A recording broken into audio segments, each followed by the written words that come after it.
இந்த 4 விஷயத்த உங்க ஹஸ்பண்டுக்கு நீங்க பண்றது உங்க கடமை தான். நீங்க என்னதான் இண்டிபெண்டன்ட் வுமனா இருந்தாலும் சரி. ஏன்னா ஒரு ரிலேஷன்ஷிப்னாலே உங்களை டிபெண்ட் பண்ணி there is a person and அந்த பர்சனுக்கு எஃபர்ட் நீங்க எடுத்துதான் ஆகணும். எஃபர்ட்டே எடுக்காம ரிலேஷன்ஷிப் ஆட்டோமேட்டிக்கா ஒர்க் அவுட் ஆயிடணும்னு நினைச்சீங்கன்னா that's not how it works. First, understanding his emotional needs. உங்களோட எமோஷன்ஸை எந்த அளவுக்கு உங்க பார்ட்னர் புரிஞ்சுக்கணும்னு நினைக்கிறீங்களோ அதே அளவுக்கு அவங்களோட எமோஷன்ஸும் நீங்க புரிஞ்சுக்கணும். அப்படி இல்லனா நீங்க ரொம்ப பெரிய தப்பு பண்றீங்க.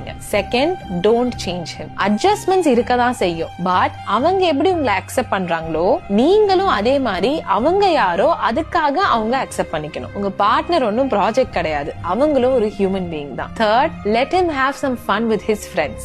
Relationship is all about being together தான். பட் அவங்களுக்கும் அவங்க ஃப்ரெண்ட்ஸோட they need their space and time. And fourth, sharing financial responsibility. men எந்த அளவுக்கு வீட்டு ரெஸ்பான்சிபிலிட்டியை ஷேர் பண்றது முக்கியமோ அதே அளவுக்கு நீங்களும் ஃபைனான்சியல் ரெஸ்பான்சிபிலிட்டிஸ் ஷேர் பண்றது முக்கியம்.